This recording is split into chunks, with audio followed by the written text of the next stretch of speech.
Esto es Eni con Más, con Eni Pichardo. Saludos y gracias por estar conmigo en esta nueva edición. El caso por el brutal asesinato de Gabriela Nicole Prats Rosario en Puerto Rico sigue dando de qué hablar y cada vez surgen más controversias. Como saben, el proceso judicial contra Elvia Cabrera Rivera se encuentra en la etapa de selección del jurado y esa fase, que ya de por sí es delicada, se ha complicado aún más debido a la amplia exposición mediática que ha tenido este caso.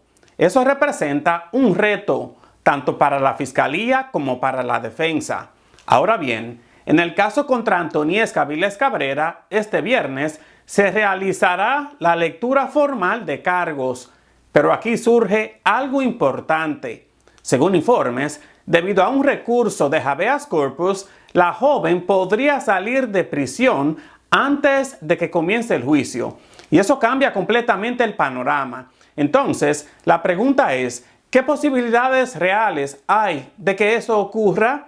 ¿Y puede el Ministerio Público impedirlo? Y si el tribunal ordena su excarcelación, ¿saldría con un grillete electrónico, bajo supervisión o en libertad sin restricciones mayores? Antes de entrar en este análisis legal, les pido algo muy breve. Si este contenido le aporta, haga clic en me gusta, comparta este video, suscríbase a este canal y active la campanita de notificaciones para siempre mantenerse al día sobre temas importantes para nuestra comunidad. Ahora bien, el viernes también les informé sobre el cruce de señalamientos entre la secretaria de Justicia del Departamento de Puerto Rico, la licenciada Lourdes Gómez Torres, y la abogada de Elvia Cabrera Rivera, la licenciada Mayra López Mulero. Esto surge luego de que el Departamento de Justicia anunciara que se estarían presentando cargos adicionales contra otras personas presuntamente involucradas en las peleas que culminaron con la muerte de Gabriela Nicole el pasado 11 de agosto en Aybonito. La licenciada López Mulero reaccionó con fuerza, calificó esas expresiones como imprudentes, confusas y contradictorias, señalando que se hicieron en medio de un proceso activo y fue más allá. Dijo que este es, según sus palabras, un caso plagado de inconsistencias. Debo aclarar que, según lo informado, esos cargos adicionales contra otros implicados se presentarían una vez concluyan los juicios contra Elvia y su hija Antoniesca. Pero el señalamiento de la defensa no se limita a eso. También ha cuestionado lo que describe como publicidad excesiva por parte del Ministerio Público y las declaraciones públicas de altos funcionarios en medio de un proceso criminal. Y aquí es donde el tema se vuelve aún más delicado, porque cuando hay exposición mediática intensa, siempre surge la interrogante: ¿puede eso impactar la percepción pública o incluso la imparcialidad del proceso? Recordemos algo clave. Según el informe del médico forense, Gabriela Nicole recibió 11 puñaladas y una de ellas le atravesó el corazón. El Ministerio Público sostiene que madre e hija actuaron en común acuerdo durante una serie de peleas. Varios testigos aseguran haber visto a la madre entregar el arma blanca a su hija. Por eso, ambas enfrentan cargos de asesinato en primer grado y violación a la ley de armas. Estamos ante un caso complejo, emocionalmente fuerte y legalmente muy delicado. Pero más allá del ruido público, lo que importa ahora es entender qué puede ocurrir en el tribunal. ¿Tiene base sólida este recurso de habeas corpus? ¿Es viable una excarcelación antes del juicio? ¿Y qué herramientas tiene la Fiscalía para oponerse? Para analizarlo desde el punto de vista legal, contacté a la abogada criminalista, la licenciada Ana María Strube. Acá les dejo la entrevista. Licenciada Ana María Strube, como siempre, gracias por estar acá con nosotros. Gracias a ustedes por la invitación. Un placer. Licenciada, la secretaria de Justicia, Lourdes Gómez Torres, anunció que habrá cargos adicionales contra otras personas involucradas en el caso de Gabriela Nicole. ¿Cree usted que esto es legal o podría perjudicar el derecho de las acusadas a un juicio justo? A tu primera pregunta, sí, es perfectamente legal. El Departamento de Justicia tiene la discreción para erradicar los cargos que entienda que se cometieron a las personas que entienda que hayan cometido dentro del espacio de tiempo que el delito no haya prescrito. Por ejemplo, en Puerto Rico la mayoría de los delitos graves prescriben a los 5 años a partir desde la fecha que se alega que se cometió la conducta. Ella no tiene una obligación en ley de erradicar todos los cargos que surjan de un solo evento, pero sí es lo que se hace comúnmente, ¿verdad? No es típico lo que está ocurriendo en este caso, de que ya cuando hay un caso que está en etapa de juicio, en selección de jurado, hay otro que estaba próximo a culminar la vista preliminar, que ella anunciara que estaba en espera de erradicar unos cargos en contra de otras personas por hechos relacionados. Esto sí perjudica a ambas partes. ¿Por qué? Porque Fiscalía está luciendo con que está llevando a juicio a 2 personas sin haber terminado una investigación completa del caso y perjudica a la defensa porque si tuviera que la defensa de Elvia, la defensa de Antonishka, imputarle la responsabilidad de alguna conducta a otra persona o señalar a otro responsable que no sean ellas, con que colaboró de alguna forma en la muerte que ocasionó aquí, pues se ven impedidos de hacerlo porque esos casos no se han radicado y esa investigación no se ha hecho pública. Y Así que, podría, pero en mi opinión, a quien más perjudica es al Departamento de Justicia porque lo que hace es abonar a la impresión pública de que este caso se radicó de forma apresurada y sin haber terminado una investigación completa. entonces, ¿podría la defensa argumentar que esto podría quizás contaminar la selección del jurado? Ciertamente todo lo que se publica y todo tipo de difusión de información sobre estos casos contamina las mentes del jurado, porque este caso ha tenido tanta y tanta exposición que esa es la dificultad del proceso de selección del jurado, porque seres humanos al fin, una vez escuchamos una noticia, escuchamos unos hechos, vamos a tener algún tipo de impresión sobre lo que pasó u opinión y es difícil para ambas partes encontrar personas que no tengan una opinión preconcebida de los hechos, cuando este caso, desde el momento que sucedió, la difusión pública ha sido, ¿verdad?, irrestricta. Así que es bien complicado ese proceso de selección de jurado. ¿Y por qué cree usted que la justicia decidió adelantar esta información públicamente antes de que los juicios contra Elvia Cabrera Rivera y su hija Antoniesca Avilés Cabrera siquiera inicien?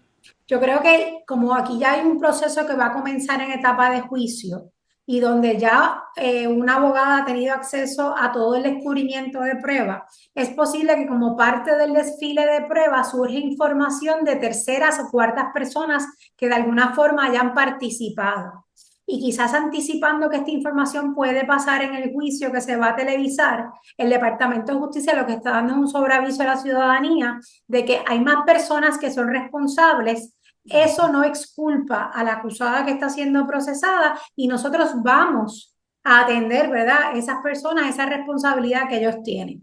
Yo creo que por eso es que se anticipa, porque debe haber información, ese descubrimiento de pruebas, de que hay otros responsables según el ojo del Departamento de Justicia. Pero podría quizás haber riesgos legales el hecho por esta funcionaria de alto nivel hacer pública estas declaraciones en medio de un proceso activo. Ciertamente en Puerto Rico todo lo que está relacionado a la comisión de delitos que no involucre menores de edad es público, es información pública. Así que en términos legales la Secretaría de Justicia está en su, ¿verdad?, en entero derecho de dar publicidad a investigaciones criminales porque todo lo que entra a las manos de la Policía de Puerto Rico relacionado a delitos graves o menos graves que no involucren menores de edad es información pública accesible a todos los ciudadanos y medios de información. Y según su experiencia, ¿piensa usted que la secretaria está manejando este caso de manera política más que judicial? Ciertamente que habla que hay un peso político, porque, como sabe, la Secretaría de Justicia en Puerto Rico está nombrada por un gobernante, así que el esclarecimiento de este caso y el buen funcionamiento del Departamento de Justicia se refleja en la gobernante de turno, porque fue su designación, es su nombramiento, así que sí, siempre va a tener un peso político el esclarecer los casos. Y lamentablemente los casos son bien vistos en el peso político cuando encuentran convicciones o hay determinaciones de causa. Si el caso no logra una convicción a favor del Departamento de Justicia, va a tener un peso político en contra de la gobernante de turno. Y Así que sí tiene un matiz político por la manera en que se nombran nuestros funcionarios. Mm. Y pasando a los procesos judiciales, con madre e hija siendo juzgadas en juicios por separado, ¿cree usted que esto debilita la estrategia de la defensa y podría beneficiar al Ministerio Público? Yo lo veo al contrario, yo creo que beneficia a ambos equipos de defensa, ya que cuando uno está litigando casos por separado, uno no tiene el impedimento o la limitación ética de no perjudicar o crear defensas encontradas en un solo proceso. Yo creo que sí le debilita al Departamento de Justicia. ¿Por qué? Porque su misma prueba vista por dos lentes distintos, dos jueces distintos, quizás dos componentes de jurado distintos. Así que el mismo testigo puede dar una versión lunes y de momento quizás variar algunas palabras jueves y luce como si fuesen dos historias distintas. Así que a quien perjudica es al Ministerio Público, en mi opinión. Y si ambas acusadas testifican, ¿podría quizás ellas también acusarse una a la otra?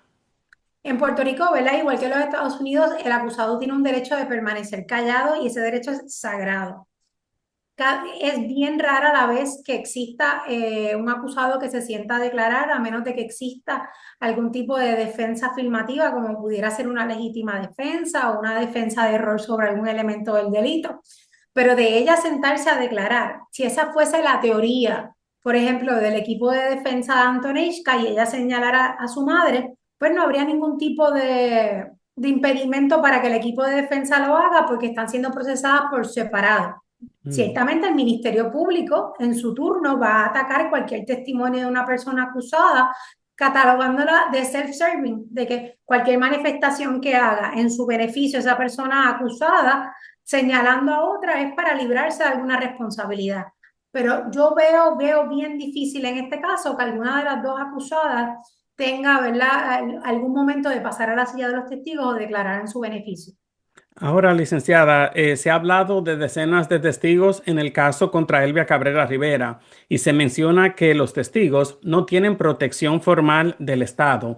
¿Piensa usted que esto podría quizás afectar su testimonio o poner en riesgo la integridad del juicio? Mire, hay decenas de testigos, pero muchos de estos testigos son personal del Instituto de Ciencias Forenses y también son testigos de la Policía de Puerto Rico, Ujú. los cuales como parte de sus destrezas de empleo y diligencia de los cargos que desempeñan, tienen una obligación de ir a declarar en los tribunales. Los testigos que ya declararon en etapa de vista preliminar, si hubiese algún tipo de incidente sobre ellos o sobre su persona o algún riesgo de que ellos se expongan de tener que volver a declarar en etapa de juicio y esto no querer declarar y el tribunal validar esa razón para no declarar, esos testimonios que ya estuvieron en vista preliminar, el Ministerio Público los podría utilizar sin necesidad que ellos declaren en juicio. Pero los testigos no tienen unas protecciones especiales. La única protección que tiene un testigo que se va a sentar a declarar bajo juramento es el derecho de no autoincriminarse. ¿Por qué? Porque ese testimonio se da bajo juramento. Y si esa persona en algún momento se va a exponer a mentir o ser confrontado con una versión distinta de su testimonio bajo juramento, se expone a ser procesado por un perjurio. Pero los testigos y personas citadas por el tribunal tienen una obligación legal de llegar a sala y comparecer ante el requerimiento de la judicatura, del juez o la juez que preside los procesos. De no comparecer, se expone a un desacato. Así que a pesar de estos testigos que tengan derecho de no incriminarse y exista algún tipo de quizás justificación real para que no declaren, tienen que llegar a su citación al tribunal, porque si no se exponen a un desacato que es cárcel, es lo que le llamamos un desacato sumario. El tribunal se cerciora que estuvo citado, que lo citó un funcionario del tribunal de forma correcta y no compareció, pues puede conllevar hasta 6 meses de cárcel. Mm. Pero si los testigos son menores de edad, ahí sí existe protección, ¿no? La protección es en cuanto a su identidad, pero igualmente van a estar obligados de comparecer no tan solo ellos, sino sus padres, tutores o Mm. representantes legales ante el tribunal. Por ejemplo, cuando es un menor testigo, y menor para fines de aquí estamos hablando de 21 años en términos de los testigos, a diferencia de que de lo que estamos procesando, que son 18, se cita al menor, al tutor o al representante legal. Ambos van a estar sujetos al desacato. No es un Mm. impedimento para declarar ser menor de edad.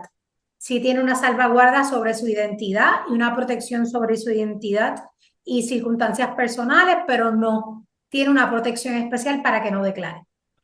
Y licenciada, en cuanto a los elementos de prueba, ¿qué tan confiable puede ser la evidencia basada en confesiones a terceros o testimonios de observadores, sobre todo en un caso tan mediático como estos?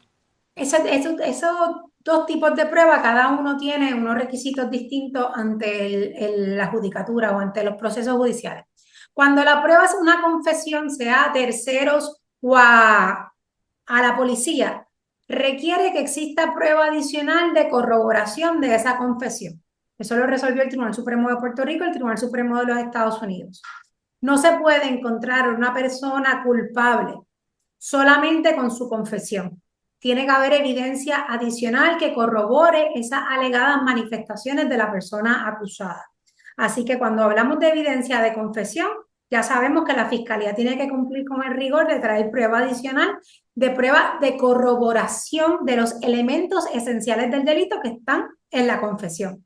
Cuando hablamos de testigos oculares o presenciales, es prueba que el tribunal le va a dar el valor probatorio que entienda, que está sujeta a ser impugnada por la capacidad, la percepción, algún tipo de familiaridad, algún tipo de influencia externa que hayan tenido estas personas, porque al igual que hablamos de los jurados que están expuestos a escuchar lo que pasa y lo que se transmite en los medios, esos potenciales testigos, esos testigos también están bien interesados en lo que se hablan de los casos y se exponen a escuchar testimonios de otros testigos y se exponen a escuchar análisis de los testimonios que tanto ellos han dado o terceros en los procesos. Así que la calidad de la prueba va a depender del valor probatorio que le dé el tribunal en cuanto a los testigos que presenciaron alegadamente los hechos, y la prueba de la confesión va a ser tan buena como la prueba de corroboración que tenga la fiscalía en este caso. Pero ¿podría, licenciada, alguno de estos casos caerse si se encuentra que hubo manipulación o desinformación en la fase investigativa?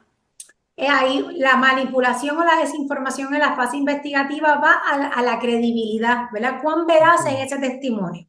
Si el juzgador, sea el juez o sean los jurados, no le creen a esos testigos y no existe prueba independiente que vincule a las personas acusadas, deberían caerse los casos, debería haber una determinación de no culpable. Porque si la prueba que me trae el fiscal, yo no tengo forma de creerla, no se le debe dar ningún tipo de preso para derrotar la presunción de inocencia. Así que sí, si la prueba de confesión no se corrobora y los testimonios, uno puede probar a través de la impugnación que están plagados de mentiras o manipulaciones, debería haber un fallo, ¿verdad? Un veredicto de no culpable en los casos. Ahora, licenciada, con todo lo que ha ocurrido en estos casos, los retrasos, la dificultad en el proceso de selección del jurado, las contradicciones y anuncios de nuevos cargos, ¿piensa usted que este caso o estos casos están siendo manejados con justicia o más bien bajo presión mediática? No, aquí no se puede hablar de un manejo justo de estos procesos. Aquí el derecho a un juicio justo e imparcial se le ha violentado a ambas acusadas, eso no hay duda.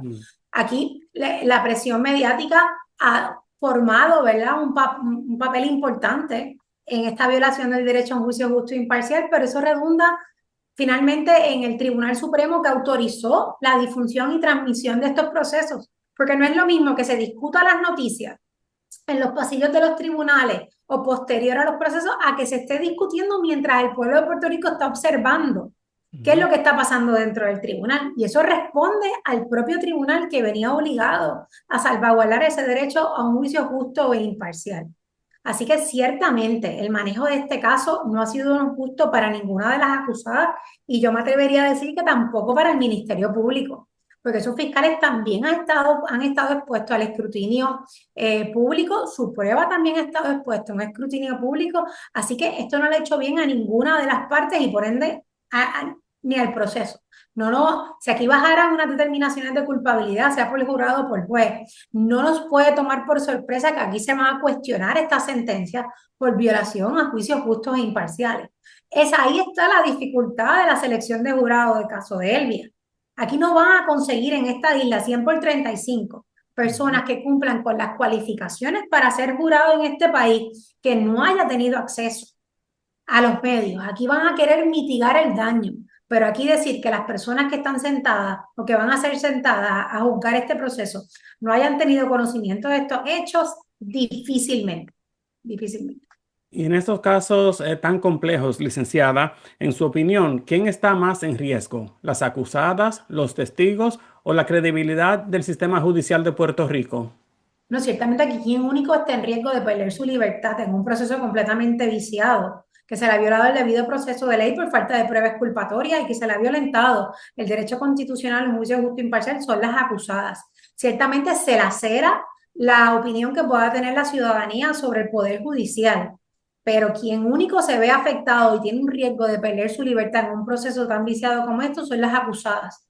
Al final del día, el Ministerio Público, los dos fiscales que están ahí, tienen una inmunidad completa. Ellos no responderán jamás en su carácter personal por las cosas que han hecho o dejado de hacer en el proceso. Y esas dos personas que están ahí sentadas acusadas no podrán demandar al gobierno por el proceso que se llevó en su contra, donde se le violaron todos estos derechos. Así que quien único está en riesgo de perder algo en un proceso tan viciado son las dos mujeres que están acusadas en este momento.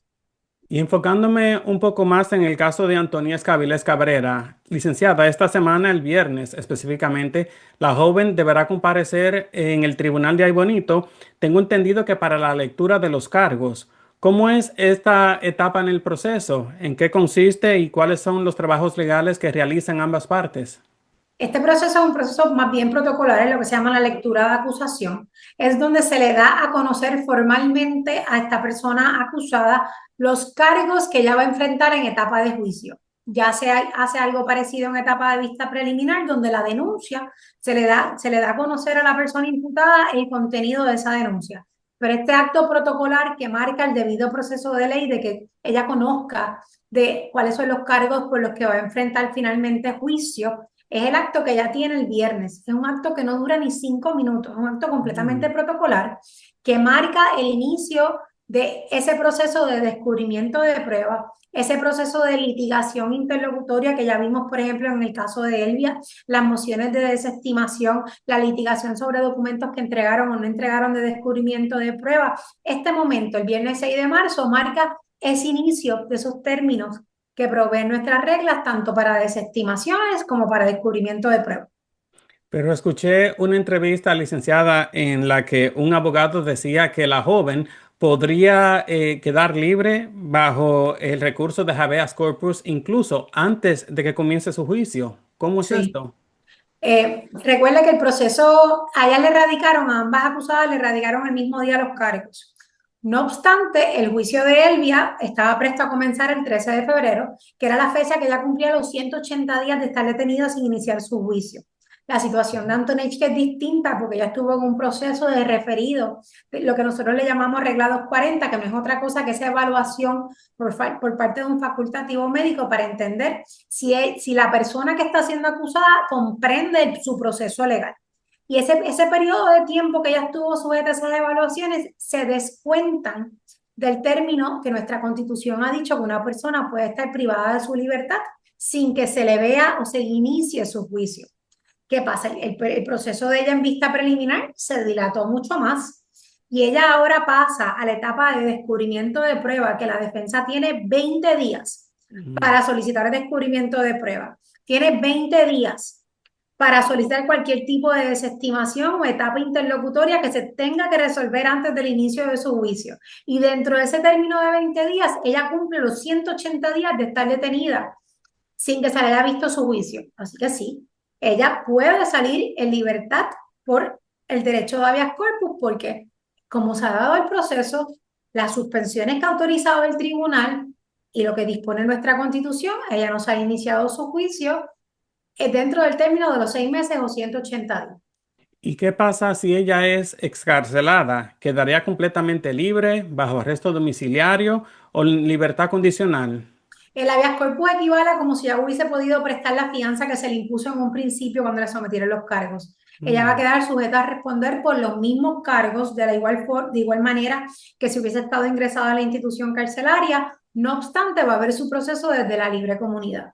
Las personas que están en habeas corpus están sujetas a muchísimas restricciones, entre ellas la supervisión electrónica, por eso la pregunta me imagino que incluye la restricción domiciliaria. Así que va a estar siendo monitoreada por la oficina de PESAC, que es una oficina que se encarga de dar servicios a personas que están en espera de juicio y monitorean su ubicación constantemente. Tienen unas limitaciones de horario si ya quisiera retomar sus estudios o su trabajo, porque no podemos olvidar que esto es una persona que se presume enteramente inocente. Al igual que usted y yo, ella tiene la misma calidad de inocente, así que si ella quisiera retomar sus estudios, ella quisiera trabajar, ella quisiera, ¿verdad?, dentro de las limitaciones del proceso que garanticen que ella va a volver al tribunal, ella puede retomar su vida y tiene derecho a eso.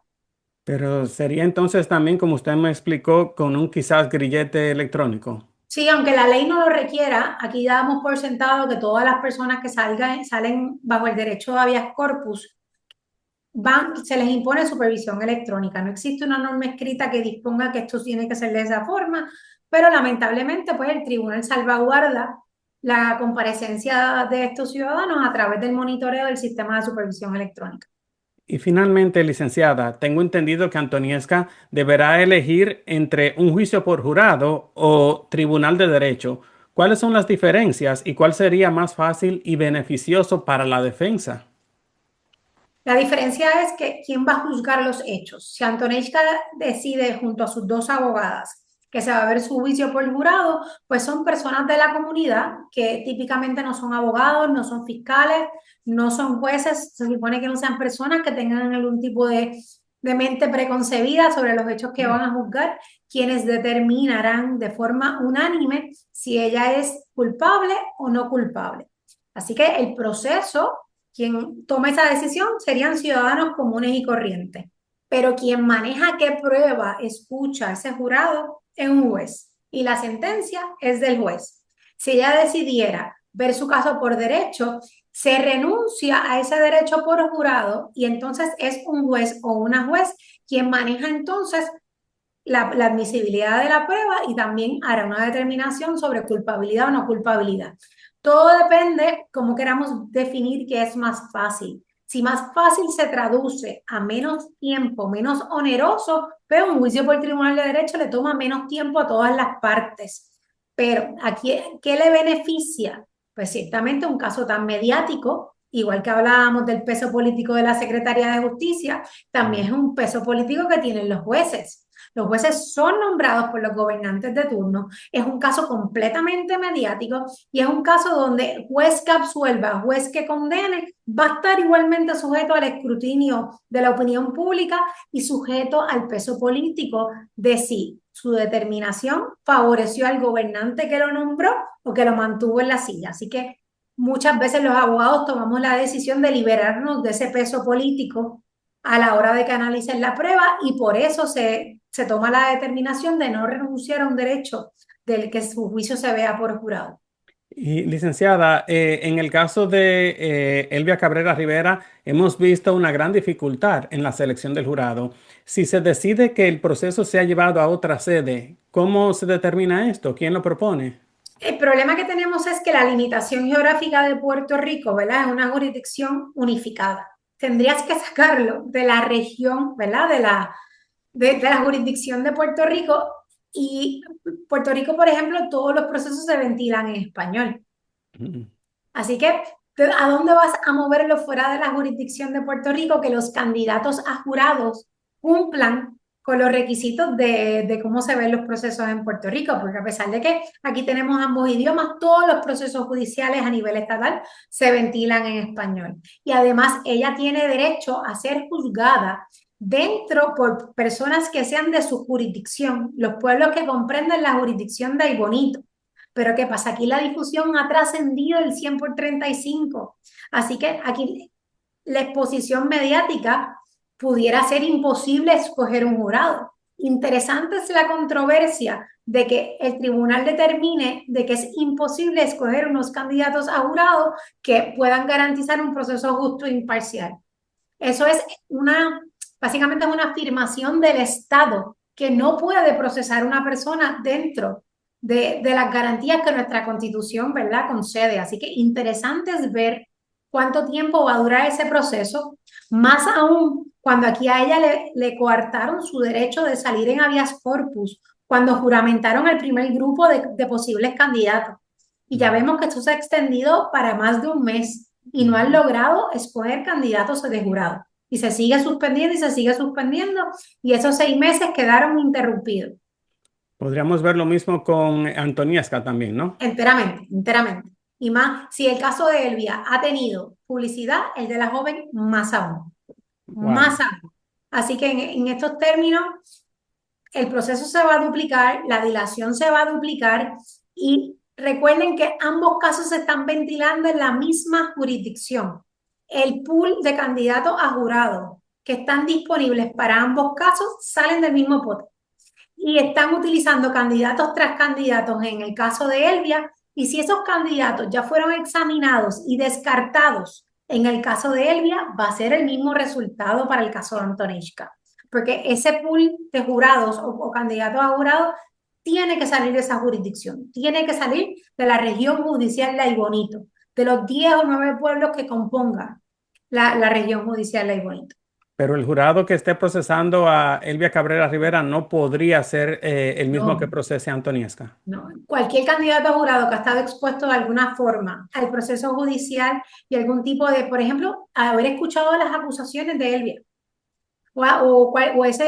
si se logró escoger el jurado para el caso de Elvia, esos candidatos que estuvieron allí sentados, que escucharon algún tipo de prueba, quedan excluidos del caso de Antonieshka porque han tenido contacto previo con la prueba y quedan excluidos de cualquier otro tipo de caso criminal por espacio de 5 años. Esas personas que ya fueron seleccionados para ese caso criminal tienen como una excusa por espacio de 5 años para no volver a ser llamados a ser considerados jurados en algún caso criminal dentro de esa región judicial donde ellos residan, que tiene que ser la de Aybonito. Verdaderamente interesante con estos casos. Es bien interesante en términos jurídicos, es bien interesante lo que va a suceder con la imparcialidad de los jurados y la alta difusión pública que han tenido estos dos casos. Estaremos muy pendientes, licenciada. Agradezco mucho su tiempo y su colaboración. Siempre a la orden, siempre a la orden. Y antes de despedirme, quiero dejarles esta pregunta. Si el tribunal concede la excarcelación de Antoniesca antes del juicio, ¿usted lo vería como una garantía del debido proceso o como una señal preocupante dentro de este caso? Deje su opinión en la parte inferior de este video. Siempre es interesante leerlos en los comentarios. Eso es todo por hoy. Seguiremos atentos para cada desarrollo para traerles información actualizada y responsable. Gracias por acompañarme. No olvide hacer clic en el icono de me gusta, compartir este video y suscribirse a este canal en YouTube. Yo soy Eni Pichardo y esto es Eni con Más, un breve informativo, siempre con la verdad.